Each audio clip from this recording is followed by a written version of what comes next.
In the vast expanse of the cosmos, a formidable power had risen to dominate countless galaxies.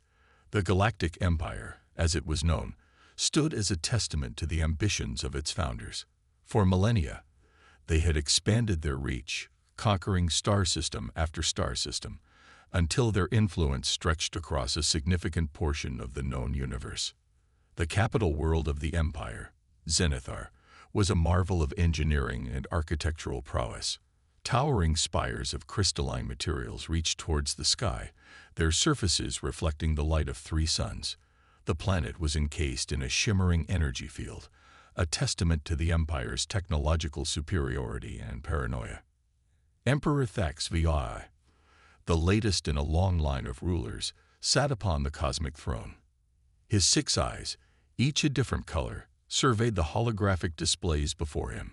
Maps of newly conquered territories scrolled past, each representing another victory for his ever-growing realm. "Your Majesty," a voice called out. Grand Admiral Zorn, the Emperor's most trusted military advisor, approached the throne. His tentacles rippled with anticipation as he bowed low. "We have exciting news from the exploration fleet in Sector 87 Beta." Emperor Thax's interest was piqued. "Speak, Admiral. What have they found?" Zorn's voice quivered with excitement. "A new species, Your Majesty. One that shows signs of rudimentary space travel. They call themselves humans." The Emperor leaned forward, his crystalline crown glinting in the artificial light. "Humans, tell me more about these creatures." The Grand Admiral activated a holographic display, showing images of Earth and its inhabitants. "They are bipedal, Your Majesty, soft-skinned, with only 2 eyes and no natural defenses. Their technology is primitive compared to ours. They've only recently ventured beyond their home planet." Emperor Thax studied the images with mild amusement. These humans looked so fragile, so vulnerable. And they dare to explore the cosmos in such a state. How quaint. "Indeed, Your Majesty," Zorn agreed. "Our initial assessments suggest they would be easy to subjugate. Their resources could be valuable to the Empire." The Emperor nodded slowly, his mind already plotting the conquest. "Prepare a diplomatic envoy. Let's see how these humans react to our generosity."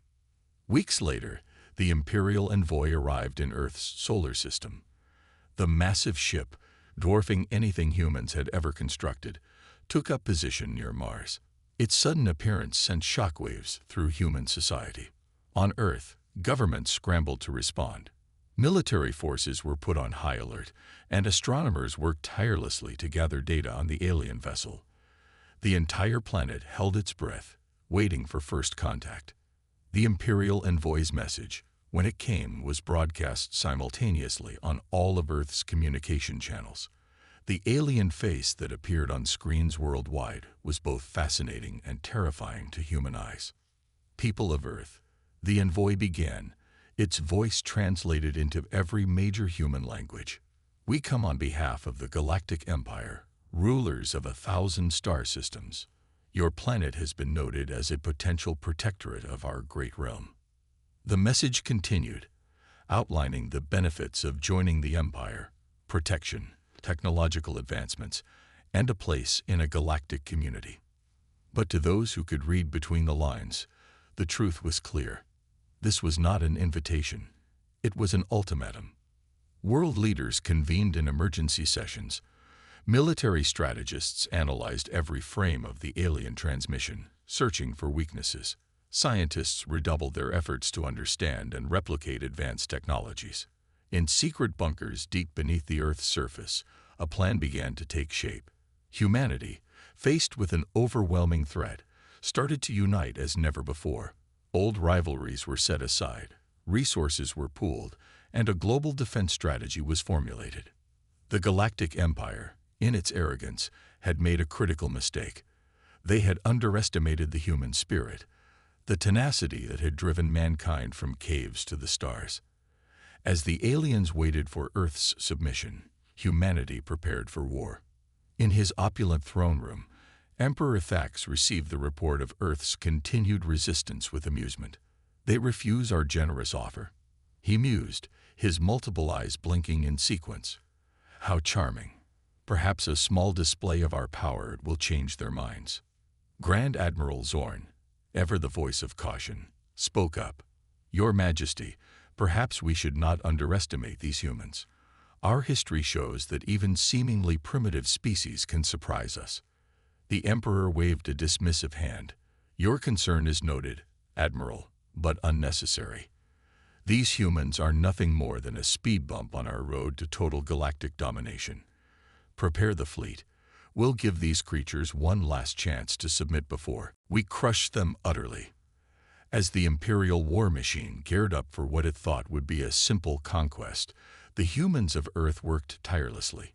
In labs and factories around the globe, new weapons were being forged, strategies were being honed, and an indomitable will was taking shape. The stage was set. The Galactic Empire, in all its might and arrogance, was about to face a foe unlike any it had encountered before. The humans were ready, and they had a message for their would-be conquerors.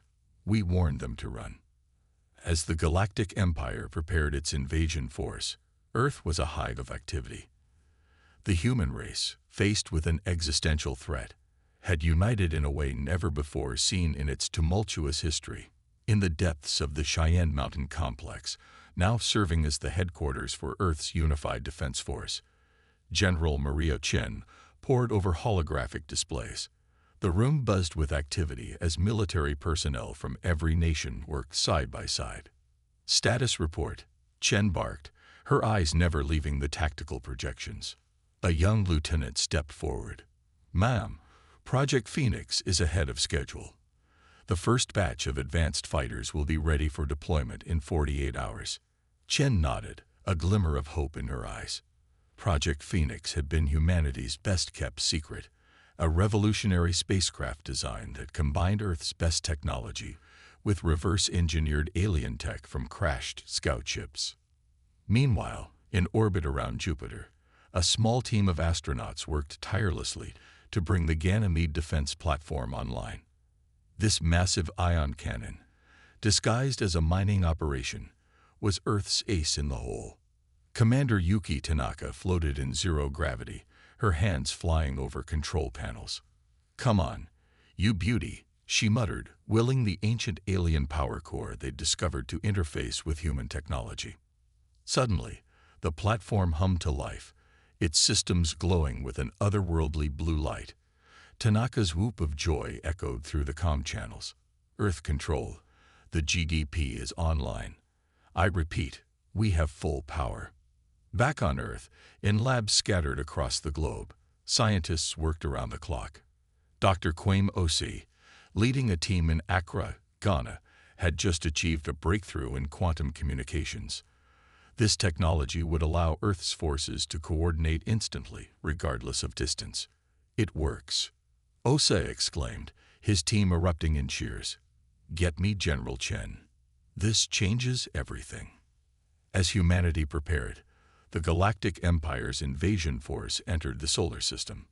The massive fleet, led by the dreadnought Imperial Fist, emerged from hyperspace near Neptune. Aboard the Imperial Fist, Fleet Commander Zorax surveyed the primitive solar system with disdain. His gelatinous form rippled with anticipation of an easy victory. Pathetic, Zorax gurgled to his second-in-command. These humans think they can resist us with their toys. Little did Zorax know that his every move was being watched. Hidden in the rings of Saturn, a stealth observation post manned by a joint Russian-American crew tracked the alien fleet's movements. They're falling for it, whispered Captain Dmitry Volkov, a grin spreading across his face. They're following the exact path we predicted. The human plan was audacious. Instead of meeting the Empire head-on, they would use the gravity wells of the gas giants to slingshot their smaller, more agile ships around the invading force. As the Imperial fleet passed Jupiter, they remained oblivious to the Ganymede defense platform. Commander Tanaka, her finger hovering over the firing control, waited for the signal from Earth. In low Earth orbit, the first wave of Phoenix fighters prepared to launch. These sleek black vessels were unlike anything humanity had ever produced. Piloted by the best Earth had to offer, they represented the pinnacle of human ingenuity and determination.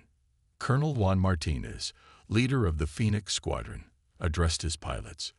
"Remember your training. Remember what we're fighting for. Every human on that blue marble below is counting on us. Let's show these alien bastards what humanity is made of." A cheer went up through the comm channel as the bay doors opened. The Phoenix fighters streaked out into space, their advanced engines flaring brilliantly against the backdrop of stars. On Earth, in towns and cities across the globe, humans gathered around screens, watching the unfolding events with a mixture of fear and hope. Parents held their children close, lovers clasped hands, and strangers stood shoulder to shoulder, united in their shared humanity. In New York, London, Beijing, Lagos, and countless other cities, the streets were eerily quiet. Humanity collectively held its breath, waiting for the battle that would decide their fate. As the Imperial fleet approached Mars, Fleet Commander Zirax prepared to issue his ultimatum to Earth. His gelatinous lips curled into what passed for a smile in his species. "Communications, prepare to broadcast on all Earth frequencies. Let's give these primitives one last chance to submit before we—" Zirax's words were cut short as alarms blared throughout the Imperial fist. Multiple incoming projectiles. His tactical officer shouted, "Energy signatures unlike anything we've encountered." The Phoenix fighters, moving with impossible speed and agility, streaked past the Empire's outer defenses. Their quantum-tipped missiles, designed to penetrate the most advanced shields, found their marks with unerring accuracy. As explosions blossomed across the Imperial fleet, Zirax's many eyes widened in shock. "Impossible," he gurgled. "How could these primitives—" His words were once again interrupted, this time by a blinding beam of energy that lanced out from Jupiter's moon, cleaving his dreadnought in two. The battle for Earth had begun, and humanity had just landed the first blow. The initial surprise attack by humanity had thrown the Galactic Empire's invasion force into chaos. Fleet Commander Zirax's dreadnought, the Imperial Fist, drifted in two smoldering halves, a testament to the unexpected power of the Ganymede defense platform. As the Phoenix fighters darted between the massive alien ships, causing havoc with their advanced weapons, the Imperial fleet struggled to regroup. Vice Commander Krell, a towering insectoid creature, assumed control of the invasion force from the battlecruiser Stellar Claw. "Bring our point defense systems online," Krell chittered frantically. "Launch all fighter squadrons. These humans will pay for their insolence." In the vastness of space between Mars and Jupiter, the battle raged. Imperial fighters, sleek and deadly, poured out of the larger ships by the thousands. They clashed with the Phoenix squadrons in a dazzling display of aerial combat, energy weapons painting the void with brilliant colors. Colonel Juan Martinez barrel-rolled his fighter, avoiding a barrage of alien energy bolts. "Phoenix Squadron, form up on me," he commanded. "We're punching a hole through their left flank. Aim for their carrier ships." The Phoenix fighters moved as one, their quantum-linked AI assistants allowing for unprecedented coordination. They weaved through the Imperial defenses, their advanced shields absorbing hits that would have vaporized conventional craft. Back on Earth, in the Cheyenne Mountain Command Center, General Chen watched the battle unfold with a mixture of pride and concern. "Status report on the Titan Gambit," she demanded. A young analyst spoke up, her voice tinged with excitement. "Ma'am, the Empire's taking the bait. A significant portion of their fleet is breaking off to investigate the false signals from Saturn's moon." Chen allowed herself a small smile. The holographic decoys planted on Titan were working, drawing away a chunk of the invasion force. "Excellent. Signal the lunar base. It's time for Phase 2. On the far side of the moon, hidden from both Earth and the invading fleet, a massive hangar bay opened. From its depths rose an armada of ships unlike any seen before. These were the fruits of Project Lazarus, vessels that combined reverse-engineered alien tech with the best of human innovation. Admiral Kimberly Wong stood on the bridge of the flagship, The UES Humanity's Hope. All ships, report in, she ordered, her voice calm despite the weight of responsibility on her shoulders. One by one, the captains of Earth's secret fleet sounded off. Each ship was named after a mythical phoenix from various human cultures: Feng Huang, Bennu, Garuda, Firebird, symbolizing humanity's rise from the ashes of near destruction. Fleet is ready, Admiral, her XO reported. Wang took a deep breath. Then let's go save the world. The Lazarus fleet burst from behind the moon, catching the embattled Imperial forces completely off guard. These ships, while fewer in number, were a match for the alien vessels in both technology and firepower. Vice Commander Krill's compound eyes widened in shock as new contacts appeared on his tactical display. Impossible, he screeched. Where did these come from? All ships, concentrate fire on the new threat. But it was too late. The Lazarus fleet, joined by the remaining Phoenix fighters, pressed their advantage. The UES Humanity's Hope led the charge, its main cannon firing a beam of concentrated dark energy that sliced through Imperial ships like a hot knife through butter. As the battle raged in space, Earth itself was far from idle. In top-secret facilities around the globe, the planet's best scientists worked feverishly to bring a game-changing weapon online. Dr. Fatima Al-Rashid, leading the team at the CERN Super Collider, watched as energy levels climbed to unprecedented heights. Just a little more, she whispered, her eyes fixed on the readouts. Come on, come on. Suddenly, the facility hummed with power, and a beam of pure energy shot skyward. Similar beams erupted from points all around the globe: the Amazon, the Sahara, Siberia, and the Australian outback.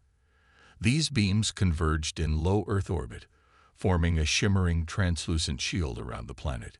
In Cheyenne Mountain, a cheer went up as the planetary shield snapped into place. General Chen allowed herself a moment of celebration before refocusing on the battle. Get me Admiral Wang, she ordered. It's time to spring our final trap. As the Imperial fleet found itself caught between the hammer of the Lazarus fleet and the anvil of Earth's now impenetrable defenses, panic began to set in. Ships started to break formation, some even attempting to flee. Vice Commander Krill, watching his invasion force crumble, made a desperate decision. All remaining ships, converge on my position. We'll concentrate our firepower and break through to the planet. The Empire will not be defeated by these primitives. But as the Imperial ships began to regroup, Admiral Wang's voice crackled through on all frequencies, Imperial channels included. Attention, Galactic Empire forces. You are outmatched and outmaneuvered. Surrender now or face total annihilation. We warned you to run. This is your last chance. The battle hung in the balance, with the fate of Earth, and perhaps the entire galaxy, hanging in the balance. The vastness of space around Earth had become a chaotic battlefield, lit by the flashes of energy weapons and explosions. Vice Commander Krell, his compound eyes twitching with fury, ignored Admiral Wang's ultimatum. Instead, he ordered his remaining forces to press the attack with renewed vigor. For the glory of the Empire, Krell screeched, his mandibles clicking in agitation. Concentrate all fire on their flagship. The remnants of the once mighty Imperial fleet surged forward, their weapons blazing. Energy beams and plasma torpedoes streaked towards the UES Humanity's Hope, threatening to overwhelm its defenses. Admiral Wang stood firm on the bridge of her ship, her face illuminated by the flashing red alert lights. Evasive maneuvers, she commanded. Divert all non-essential power to shields. The massive Earth vessel banked hard, narrowly avoiding the brunt of the Imperial assault. A few shots got through, rocking the ship violently. Shields at 60% and falling, shouted the tactical officer. Wang gritted her teeth. It's time. Signal all ships. Execute Operation Firefly. Across the human fleet, a complex series of maneuvers began. Ships that had been fighting as individual units suddenly paired off, their movements perfectly synchronized. As the Imperial forces watched in confusion, the paired Earth ships began to glow with an eerie blue light. On the bridge of the Stellar Claw, Krell's tactical officer reported in a panicked tone, "Sir, we're detecting a massive energy buildup in the human ships." Before Krell could respond, the paired Earth vessels unleashed their secret weapon. Beams of energy coursed between each pair, forming a web of destructive power that engulfed entire squadrons of Imperial ships. Where the energy beams intersected, miniature singularities formed, crushing alien vessels into twisted metal. Back on Earth, in a hidden bunker beneath the Gobi Desert, Dr. Yuki Tanaka monitored the effects of Operation Firefly. "It's working," she exclaimed, her eyes wide with excitement. "The quantum entanglement field is stable. We've created weaponized wormholes." In Cheyenne Mountain, General Chen allowed herself a small smile. "Excellent work, Doctor. Now, let's finish this." As Operation Firefly wreaked havoc on the Imperial fleet, the Phoenix fighters pressed their advantage. Colonel Martinez led his squadron in a daring attack run on the Stellar Claw itself. "This is for Earth," Martinez shouted as he unleashed a barrage of quantum-tipped missiles. The projectiles phased through the Imperial flagship shields as if they weren't there, detonating against its hull. Inside the Stellar Claw, chaos reigned.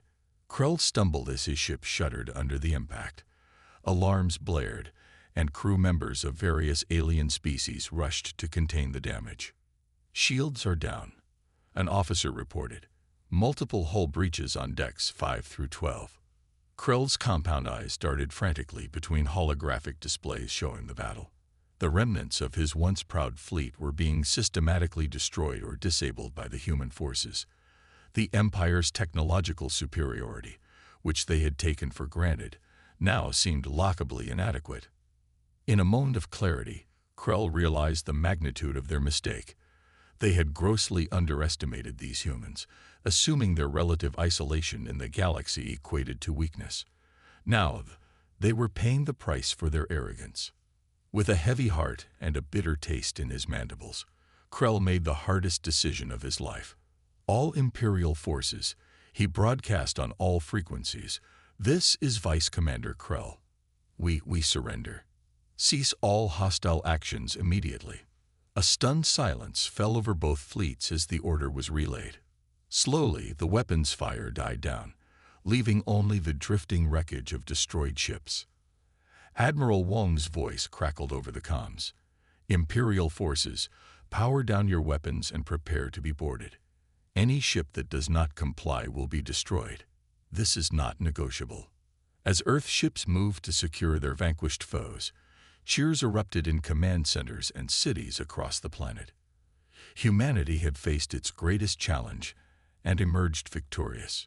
In Times Square, New York, crowds poured into the streets, hugging strangers and waving hastily made signs proclaiming Earth victorious. Similar scenes played out in Moscow, Beijing, Lagos, and countless other cities around the globe. But amid the celebration, Earth's leaders knew that this was only the beginning. They had repelled the invasion, but the Galactic Empire still existed. Humanity's actions would have far-reaching consequences across the galaxy. In Cheyenne Mountain, General Chen was already in deep discussion with world leaders. "We need to press our advantage," she argued. "We have their technology now, and we've proven our worth. It's time for humanity to claim its place among the stars." As the euphoria of victory began to fade, a new sense of purpose filled the air. Humanity had been tested, and they had risen to the challenge. Now, with the eyes of the galaxy upon them, they prepared to take their first steps into a larger universe. The Galactic Empire had warned them to run. Instead, humanity had stood its ground and triumphed. The message was clear. The children of Earth were not to be underestimated. In the weeks following humanity's stunning victory over the Galactic Empire's invasion force, Earth buzzed with activity. The initial euphoria of triumph had given way to a focused determination as the planet prepared for its next move. At the United Nations headquarters in New York, now expanded to include representatives from every nation on Earth, a historic session was underway. The newly formed Earth Defense Council, led by General Maria Chen, addressed the assembly. Fellow citizens of Earth, Chen began, her voice strong and clear. Our victory against the Empire was just the beginning. We now face a choice. Do we remain isolated on our planet, or do we seize this opportunity to claim our place among the stars? The chamber erupted in heated debate. Some argued for caution, fearing further alien reprisals. Others pushed for immediate expansion, eager to explore the galaxy it had suddenly opened up to them. Meanwhile, in orbit above Earth, a remarkable transformation was taking place. The captured Imperial ships, along with the remnants of the invasion fleet, were being studied and retrofitted by teams of Earth's brightest engineers and scientists. Dr. Kwame Osei floated in zero gravity aboard the former Imperial flagship, now renamed the EDS Phoenix Rising. His hands danced over alien control panels as he spoke into a comm unit. "The quantum drive is unlike anything we've ever seen," he reported excitedly. "With some modifications, we could potentially reach any point in the galaxy within days." On the Moon, the lunar base had been expanded into a massive shipyard. Here, the knowledge gained from the captured Imperial tech was being put to use, constructing a new fleet of Earth ships that combined the best of human ingenuity with advanced alien technology. Admiral Kimberly Wong surveyed the construction from the observation deck. Sleek vessels, far more advanced than anything Earth had produced before the invasion, took shape before her eyes. "How long until the first wave is ready?" she asked her aide. "The first 10 ships will be operational within the month, Admiral," came the reply. "The rest of the fleet should be complete within 6 months." Wong nodded, a determined glint in her eye. "Good. We'll need every ship we can get if we're going to take the fight to the Empire." Back on Earth, in a high-security facility beneath the Swiss Alps, interrogations of the captured Imperial officers were ongoing. Vice Commander Krell, still coming to terms with his defeat, found himself face-to-face with Colonel Juan Martinez. "Tell me about the Empire's defenses around their core worlds," Martins demanded, his voice cold. Krell's mandibles twitched nervously. "You don't understand what you're dealing with," he chittered. "The Empire spans thousands of systems. The forces you defeated were just a small expeditionary fleet." Martinez leaned in close, his eyes hard.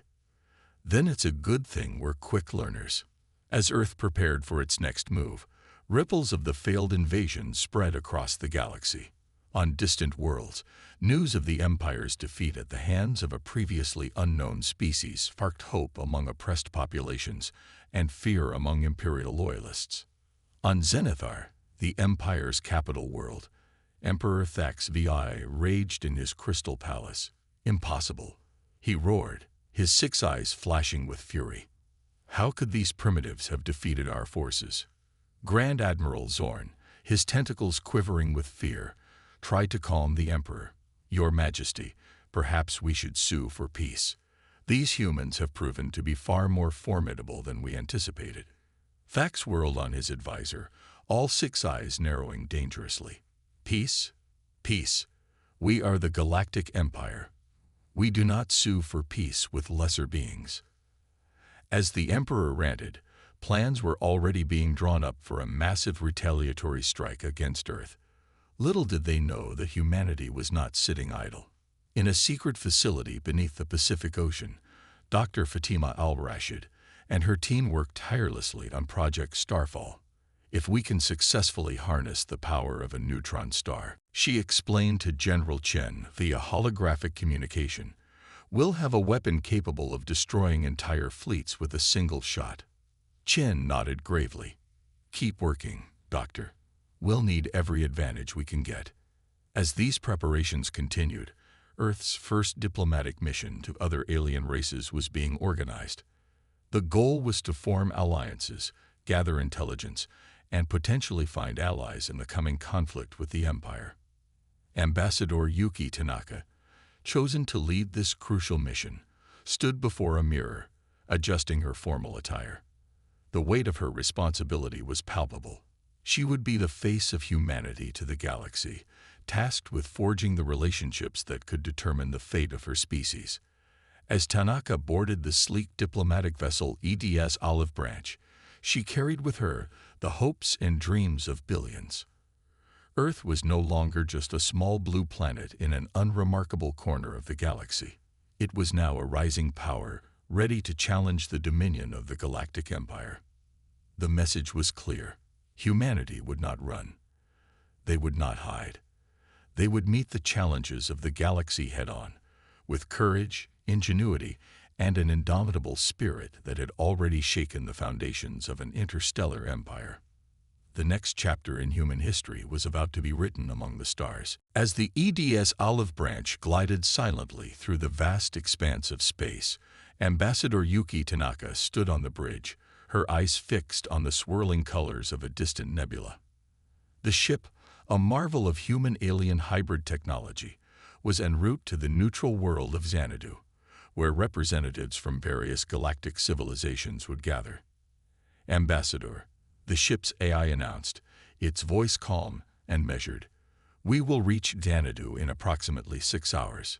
Tanaka nodded, her mind racing with the enormity of the task ahead. Earth's future could hinge on the alliances she forged here. Meanwhile, back in the Sol system, humanity's preparation for the coming storm continued at a feverish pace. The lunar shipyards were operating at full capacity, churning out vessels that would have been considered science fiction just months ago. Admiral Wong, overseeing the construction, received an urgent communication from Earth. General Chen's holographic form appeared before her, looking grim. "Admiral, our deep space sensors have detected a massive energy signature approaching from the direction of the galactic core," Chen reported. "It's them. The Empire is coming, and in force." Wong's face hardened. "How long do we have?" "At their current speed, 2 months. Maybe less." As this news spread through Earth's leadership, the planet kicked into high gear. Operation Avalon, the plan for Earth's defense and counterattack, was initiated. In orbit around Jupiter, Dr. Osi and his team worked tirelessly to bring the Ganymede defense platform to its full potential. The massive ion cannon that had proved so effective in the first battle was being upgraded, its power source linked directly to the chaotic storms of the gas giant below. "If this works," Osai muttered to himself as he made the final adjustments, "we'll be able to take out capital ships from halfway across the solar system." On Mars, the first human colony had been rapidly militarized. Colonel Martinez stood in the red dust, overseeing the installation of planetary shield generators. Similar shields were being erected on Earth, the Moon, and other key locations in the system. "Let them come," Martinez said to his second-in-command, a fierce grin on his face. "This time, we'll be ready for them." As humanity prepared for war, the Galactic Empire seethed with rage and anticipation. On the bridge of the Immortal Reign, the largest battleship ever constructed by the Empire, Emperor Thax VI himself stood, watching as countless ships assembled for the assault on Earth. "These humans think they can challenge us," Thax growled, his multiple eyes gleaming with malice. "We will crush them utterly, and make an example of their world for all who would dare defy the Empire." Grand Admiral Zorn, standing nearby, felt a flicker of doubt. The reports he'd seen of Earth's rapid technological advancement were troubling. But he dared not voice these concerns to the Emperor. Not again. Back on Xanadu, Ambassador Tanaka had begun the delicate process of interstellar diplomacy. The neutral world was a riot of colors and strange architectures, with representatives from 100 different species mingling in its grand halls. Tanaka approached a group of tall, crystalline beings she recognized as Andromedans, a species known for their advanced technology and distaste for the Empire. "Greetings," she said, bowing slightly. "I am Yuki Tanaka, representative of Earth." The lead Andromedan turned, its faceted body refracting light in dazzling patterns. "Ah, the humans we've heard so much about. Tell us, young one, how does it feel to have kicked the hornet's nest?" Tanaka smiled diplomatically. "We did not seek conflict with the Empire. but we will not shy away from defending our right to exist freely in this galaxy." As she spoke, she noticed other delegates gathering around, listening intently. The Andromedans weren't the only ones interested in the species that had humbled the Empire. "And what do you seek here, human?" asked the serpentine creature with iridescent scales. "Allies," Tanaka replied honestly. "The Empire will return, and in greater numbers. We believe that together we can end their tyranny once and for all." A murmur ran through the gathered aliens. The idea was audacious, perhaps even foolhardy. But there was something in the humans' eyes, a determination that gave them pause. As discussions continued on Xanadu, the first seeds of a galactic alliance were sown. Many species, long oppressed by the Empire, saw in humanity a spark of hope, a chance for change. But time was running short. With each passing moment, the Imperial fleet drew closer to Earth. The fate of not just humanity, but perhaps the entire galaxy, hung in the balance. In the depths of space, two titanic forces were on a collision course: the Galactic Empire, with its vast fleets and millennia of dominance, versus the upstart humans, armed with determination, ingenuity, and a rapidly growing arsenal of hybrid technology. The stage was set for a conflict that would reshape the galaxy. And at the heart of it all was a small blue planet, whose inhabitants had looked to the stars and declared, "We will not run. We will stand and fight." The galaxy held its breath, waiting to see if humanity's audacity would lead to triumph or annihilation. The day of reckoning had arrived. Earth's long-range sensors detected the massive Imperial fleet as it entered the solar system. The swarm of enemy ships darkened the space around Neptune, their numbers seemingly endless. In Cheyenne Mountain, General Chen stood before a holographic display of the solar system, her face set in grim determination. "This is it," she said to the assembled world leaders. "The moment we've been preparing for. Initiate Operation Thunderbolt." Across the solar system, humanity's defenses sprang to life. The Ganymede defense platform, now fully powered by Jupiter's storms, hummed with energy. On Mars, Colonel Martinez activated the planetary shield, a shimmering barrier enveloping the red planet.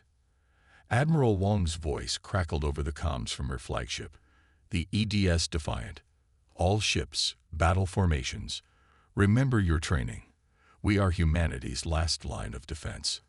As the Imperial fleet approached, Emperor Thax VI watched from the bridge of the immortal rain, a cruel smile on his alien face. "Look at their pitiful defenses," he sneered. "Obliterate them all."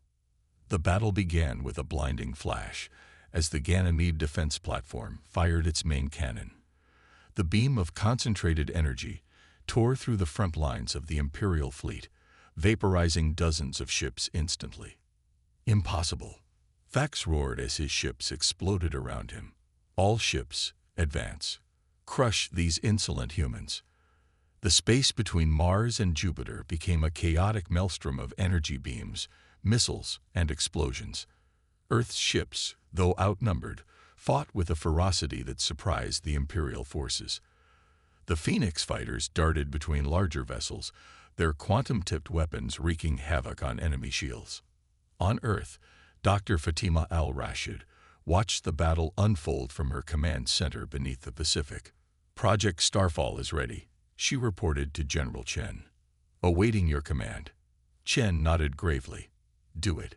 Deep in the asteroid belt, a massive device, hidden inside a hollowed-out planetoid, came to life. It began to draw energy from a captured neutron star, building up power for a devastating attack.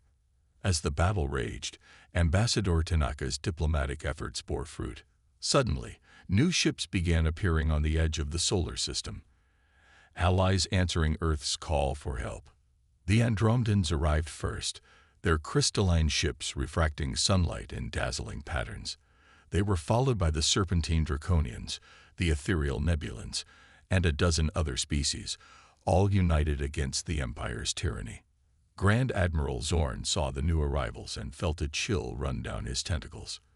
"Your Majesty," he said to Thax, "perhaps we should consider retreating." "The odds." Silence. Thax bellowed. We are the Galactic Empire. We do not retreat. But the tide of battle was turning. The Allied fleet caught the Empire in a massive pincer movement, trapping them between Earth's defenses and the new arrivals. Colonel Martinez led a daring assault on the immortal reign itself. This is for Earth. He shouted as his squadron launched a barrage of missiles at the Imperial flagship's engines. The immortal reign shuddered under the impact, its shields failing. Emperor Thax stumbled as explosions rocked his mighty vessel. How? He gasped. How can this be happening? In that moment, Project Starfall activated. A beam of unimaginable energy, powered by the neutron star, lanced out from the asteroid belt. It cut through the Imperial fleet like a hot knife through butter, ships disintegrating in its wake. The immortal ring, caught in the beam's path, broke apart in a spectacular explosion. Emperor Thax's reign and his life ended in a blaze of light. With their leader gone and their fleet in ruins, the remaining Imperial ships began to surrender or flee. Cheers erupted across Earth and its colonies as news of the victory spread. In the aftermath, Ambassador Tanaka stood before the united alien races on Xanadu once more. Today marks a new era for our galaxy, she declared. The Empire's tyranny is over. Let us build a future of peace and cooperation together. As the Allies began discussions for a new galactic federation, with Earth as a key member, humanity looked to the stars with new eyes. They had faced extinction and emerged victorious, proving to the galaxy and themselves that they were a force to be reckoned with. General Chen, standing on the moon and gazing at the Earth, allowed herself a small smile. We did it, she whispered. We really did it. The message that had once been a warning, we told them to run, had become a testament to human determination and courage. Humanity had stood its ground, fought against impossible odds, and changed the course of galactic history.